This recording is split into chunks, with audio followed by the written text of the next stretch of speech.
ನೋಡಿ, ಕೂಡಲ ಸಂಗಮ ಪೀಠವನ್ನ ನಮ್ಮ ಎಲ್ಲ ಧರ್ಮದರ್ಶಿಗಳು, ಈ ಸಮಾಜದ, ಇಡೀ ರಾಜ್ಯದ ಸಮುದಾಯ ಒಂದು ತತ್ವ ಆದರ್ಶದ ಮೇಲೆ ಈ ಪೀಠವನ್ನು ಕಟ್ಟಲಾಗಿತ್ತು. ಇವತ್ತವರೆಗೂ ನಾವೆಲ್ಲ ನಡೆದಿದ್ದು ಬಸವ ತತ್ವದ ಮೇಲೆ. ಯಾಕಂದರೆ ಪವಿತ್ರವಾದ ಅಣ್ಣ ಬಸವಣ್ಣನವರ ಐಕ್ಯ ಭೂಮಿಯಲ್ಲಿ ನಾವು ಮಠವನ್ನು ಮಾಡಿದ್ದೀವಿ. ಇದನ್ನು ಮಾಡುವಂಥ ಸಂದರ್ಭದಲ್ಲಿ ನಮ್ಮೆಲ್ಲ ಹಿರಿಯರು ಯಾವುದೇ ಪೂಜ್ಯರು ಬಂದರೂ ಕೂಡ ಅದು ಬಸವ ತತ್ವದ ಆಧಾರದ ಮೇಲೆ ಅವರು ನಡಿಬೇಕು, ಅವ್ರು ನಡೆ ಇರಬೇಕು, ನುಡಿ ಇರಬೇಕು, ಆ ತತ್ವವನ್ನು ಪಾಲನೆ ಮಾಡುವಂಥವರೇ ಬೇಕು ಅಂಥೇಳಿ ನಾವು ತತ್ವವನ್ನು ಅವ್ರನ್ನ ಬಸವ ಜಯ ಮೃತ್ಯುಂಜಯವ್ರನ್ನ ಇಲ್ಲಿ ಪೀಠಕ್ಕೆ ಕೂಡಿಸಿದ್ದು. ಅವರು ಅನೇಕ ಸಂದರ್ಭದಲ್ಲಿ ಇವತ್ತು ಏನು ಈ ತತ್ವವನ್ನು ಮತ್ತು ನಮ್ಮ ಪೀಠದ ನಮ್ಮ ಧರ್ಮದರ್ಶಿಗಳ ಏನೋ ಒಂದು ಸಲಹೆಗಳನ್ನು ಯಾವುದೇ ಕೇಳದೇ ಇರೋ ಕಾರಣಕ್ಕೆ ಅವರು ತಪ್ಪು ಹೆಜ್ಜೆಯನ್ನು ನಿರಂತರವಾಗಿ ಇಡ್ತಾ ಬರ್ತಾ ಇದ್ದಾರೆ. ಇವತ್ತಲ್ಲ, ಹಲವಾರು ವರ್ಷಗಳಿಂದ ನಡೆದಿದ್ದು. ಇದನ್ನೆಲ್ಲವನ್ನು ಗಮನಿಸಿ ಅವರು ಹಲವಾರು ಬಾರಿ ನೋಟಿಸ್ ಕೊಟ್ಟಿದ್ದಾರೆ. ಅವ್ರ ಹತ್ರ ಉತ್ತರನೂ ಪಡೆದಿದ್ದಾರೆ. ನಮ್ಮ ಹತ್ರ ಉತ್ತರಗಳು ನಾವು ಅವ್ರು ಸರಿಯಾಗಿ ನಡ್ಕೊಂಡು ಹೋಗ್ತೀನಿ ಅಂತಲೂ ಉತ್ತರನೂ ಬರ್ದಾರೆ. ಇವತ್ತು ನಾವು ಪದೇ ಪದೇ ಇದನ್ನೇ ನೋಡೋದಾಯಿತು, ನಮ್ಮ ಮೇಲೆ ಆರೋಪ ಮಾಡೋದಾಯಿತು. ಈಗ ನಾನೊಬ್ಬ ಅಧ್ಯಕ್ಷನಾದ ಮೇಲೆ ನಾನು ರಾಜಕಾರಣಿ ಅಂತ ಗೊತ್ತಿದ್ದು ನನ್ನ ವಿರೋಧಿಗಳು ಗುಂಪನ್ನು ಎಬ್ಬಿಸಿ ರಾಜಕಾರಣ ಮಾಡೋಕ್ಕೆ ಹೋಗ್ತಾರೆ. ಇವರು ಇವತ್ತು ರಾಜಕಾರಣನೇ ಮಾಡ್ತಾ ಇದ್ದಾರೆ. ಅವರು ಯಾರೋ ಒಬ್ಬ ವ್ಯಕ್ತಿ ಇವ್ರ ಮೇಲೆ ದಬ್ಬಾಳಿಕೆ ಮಾಡ್ತಾರೆ ಅಂದ ತಕ್ಷಣ ಅವ್ರು ಹೇಳಿದಂತೆ ಇವತ್ತು ಬಸವ ತತ್ವವನ್ನು ಮರೆತು ಏನು ಲಿಂಗಾಯತ ಧರ್ಮವನ್ನು ಮರೆತು ಇವತ್ತು ಏನು ಹಿಂದೂ ಅಂತ ಬರೆಸ್ರಿ ಅಂತ ಹೋಗ್ತಾ ಇದ್ದಾರೆ.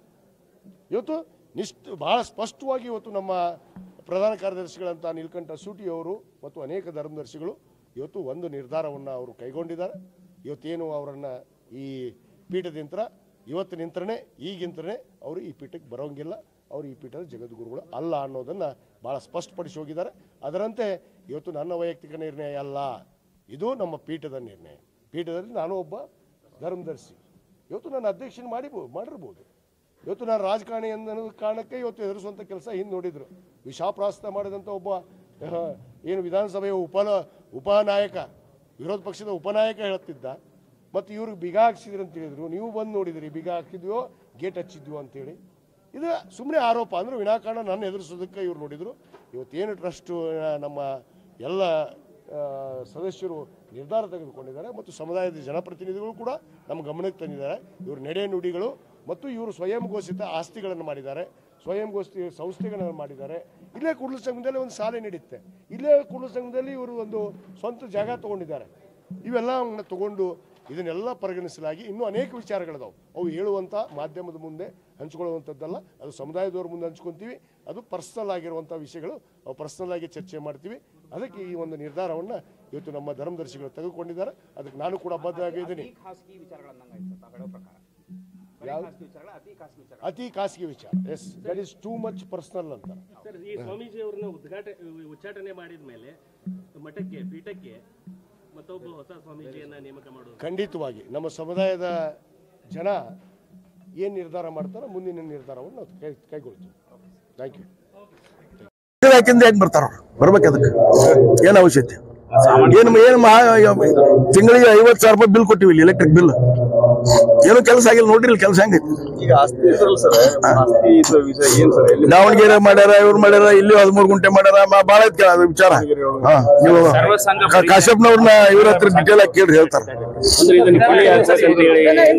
ಇಲ್ಲ ಅದಕ್ಕಂತಲ್ಲ, ಅವ್ರು ಈಸ್ ನಾಟ್ ಆಕ್ಟಿವ್. ಈಗ ಸನ್ಯಾಸಿಗಿರ್ತಕ್ಕಂಥ ಮೂಲಭೂತ ಲಕ್ಷಣಗಳು ಕಡಿಮೆ ಆಗ್ಯಾವ. ಸ್ವಾಮೀಜಿಗಳು ಬರ್ಲಿಲ್ಲ ಅಂದ್ರೆ ಮಠ ಖಾಲಿ ಇರುತ್ತೆ.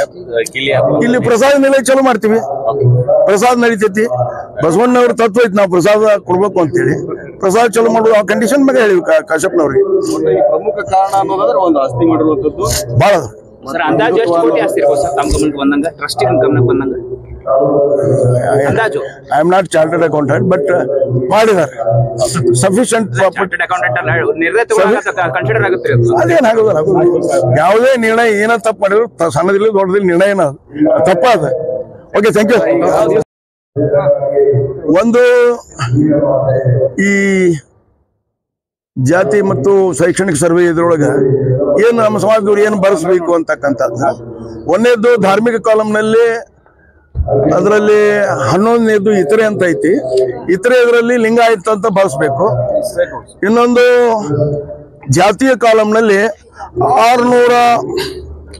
868 ಅಂತ ಐತಿ. ಅದ್ರ ಲಿಂಗಾಯತ ಪಂಚಮಸಾಲಿ ಐತಿ, ಇವ್ನು ಬರ್ಸ್ಬೇಕು ಅಂತ ನಿರ್ಣಯ ಆಗೈತಿ. ಎಲ್ಲರಿಗೂ ಅದನ್ನ ಕನ್ವೆ ಮಾಡ್ತೀವಿ. ಎಸ್ಪೆಷಲಿ ಈಗ ಸ್ವಾಮೀಜಿಗಳನ್ನ ಪೀಠದಿಂದ ಉಚ್ಚಾಟನೆ ಮಾಡಿದ್ರು ಅಂತ ಹೇಳ್ಬೋದು. ಕಾಶ್ಯಪ್ನವರು ಮಾಡ್ಯಾರ. ಕಾಶ್ಯಪ್ನವರು ಬಾರ್ಕೋಲ್ ಹಾಕೊಂಡು ಹಸಿರು ಟವಲ್ ಹಾಕೊಂಡು ಇವ್ರಿಗಿನ್ನ ಕರ್ಕೊಂಡು ಸ್ವಾಮಿಗಳು ಕರ್ಕೊಂಡು ಹೋದವ್ರು ಅವರು. ಮತ್ತ ಅವ್ರ ವಿರುದ್ಧನೂ ಮಾಡ್ತಾರ. ಯಾಕೆ ಕಾರಣ ಏನು ಇಲ್ಲ. ಒಟ್ಟೆ ಒಂದು ಮಾತು ಕಡೆದು ಫೈನಲ್, ಸ್ವಾಮಿಗಳು ಸ್ವಾಮಿಗಳಾಗಿ ಉಳಿದಿಲ್ಲ. ಆಯ್ತಾ? Thank you.